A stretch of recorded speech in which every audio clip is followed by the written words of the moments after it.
okay, or they'd already been safe anyway. Okay, so I'm saying don't slide into first base, run through it, because scientifically it's already been proven, even though my assistant coach probably still disagrees with it. Steel slides. This kind of gets into a safety factor, but I'm going to tell you the best way to steel slide is going to be head first. Okay, and we get girls very rarely do we have any that consistently taught how to slide head first. And so we use the sliding mats. We do different things, especially if we've got a day where the ground's a little softer after rain or whatever, or we'll wet the place down in the outfit and work on sliding head first early in the fall so they get used to that. The reason why it's a better slide is, for one, it's a good way to reach out at the bag and be able to get it if you're on the outside part of the bag.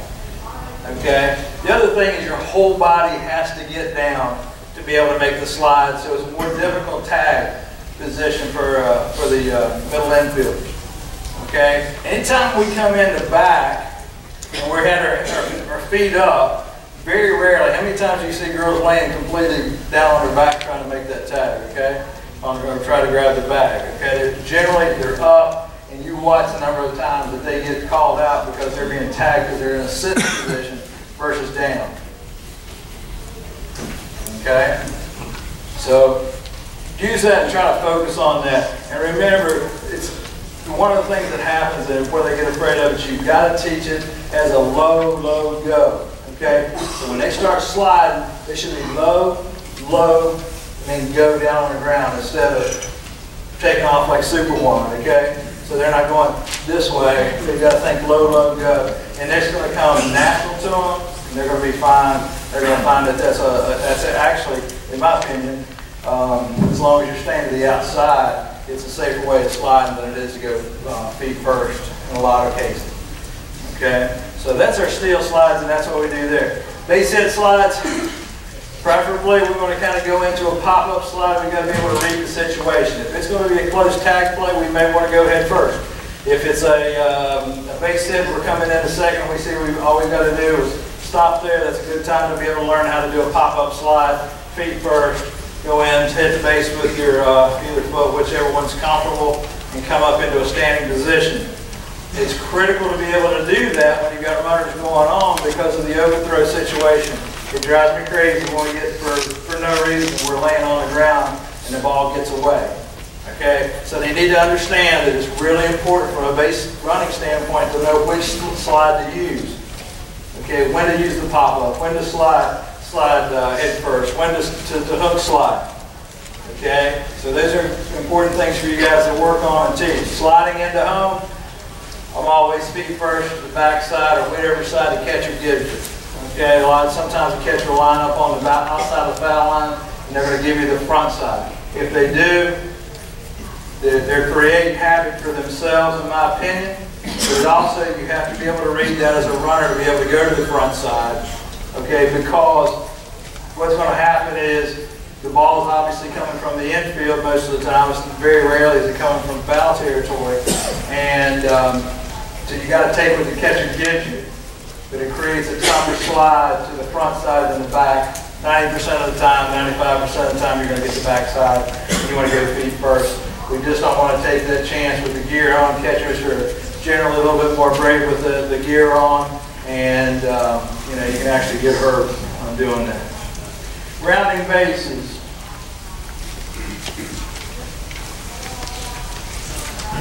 Okay, rounding bases.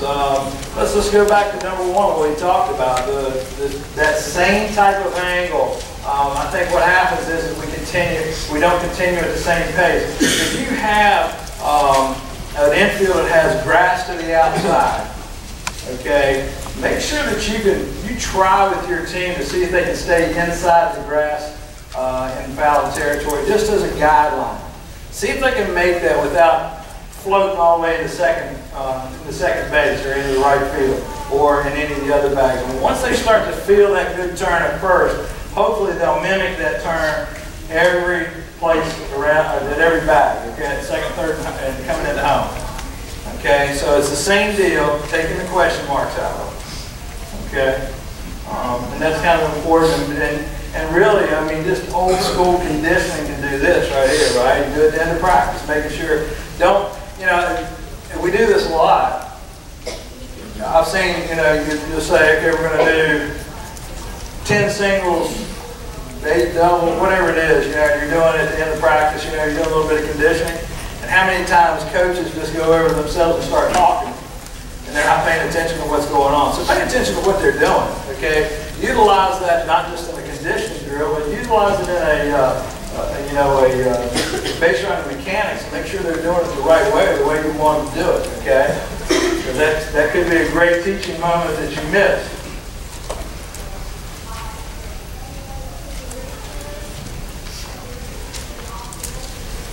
Angle down base running.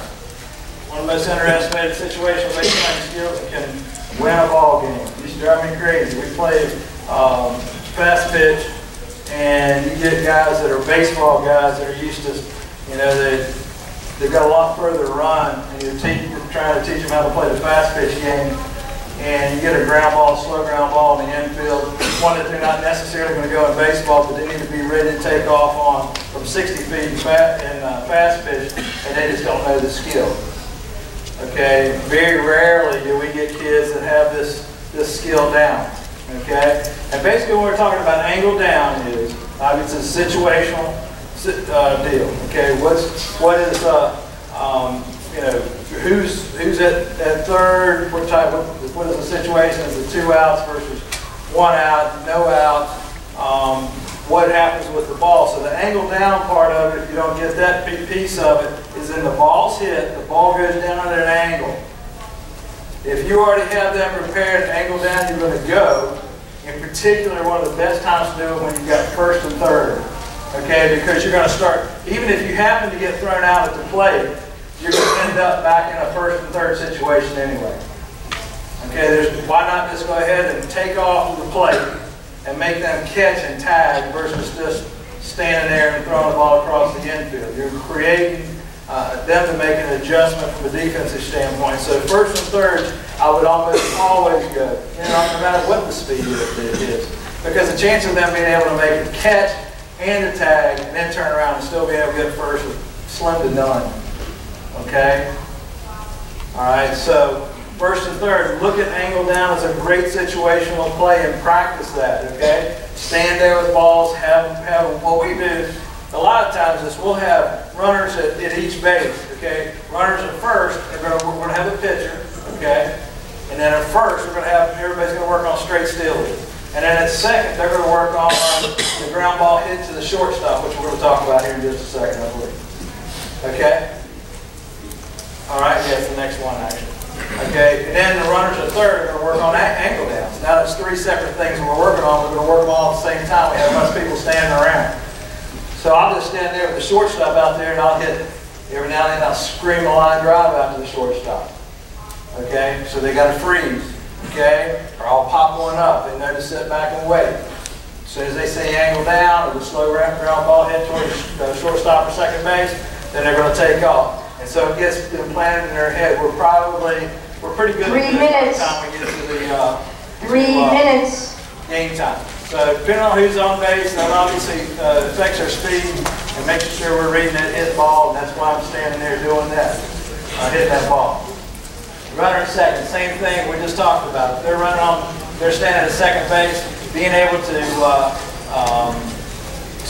read where the ball's hit at them. The ball's hit at them, they want to take off. The ball's in front of them, nobody behind them, nobody at first base, runner on second. Okay, then they're going to wait, see the ball through. Okay, they're not going to give up an out at third base to an infield ball on the left side. Okay, that's just kind of silly. Okay, we're not going to give them that easy to take that chance. The only reason why we would do that is you've got somebody extremely fast, and they see that that ball is dead 5-6, and it's pulled the third baseman away from third base at the same time. And see if they can run past the shortstop, and sometimes that does happen. Okay, but that's generally, but from that standpoint, you can't coach that. Okay, you can't coach it. They've got to be able to do it on their own. You teach it to them, and hopefully they've got that down. So they've got to be able to read the third baseman coming off. Ball goes to 5-6 deep. run past the shortstop, and you're good to go. Okay? And we do actually hit balls right there to them. Okay? All of these two things really, the uncertainty of, not knowing what you're going to do there can majorly affect your scoring opportunities. You've got to know. Okay? If they've got to know on their own, if the ball's in front of them, they've got to make the decision really with you, if not just at the same time. If they have to wait and listen to you, it's too late. Most of the time, it's too late. And I know if you're coaching 10 and under 12 and under, it's a different story. Okay? But at our level, at high school level, they should have it down. Okay? They should start having a ball. That's just what I was just saying. Watch the ball in front of you, listen. Good base runners think with the coach, not waiting for the coach to tell them what to do. Okay, they're reinforcing. Coaches are reinforcing what we already know. All right? Always look behind and look and listen to the coach when the ball's behind you. So we don't have eyes in the back of the head. Then we've definitely got to pick up the coach, look, listen, and make the appropriate decision. Any questions? I'll tell you one.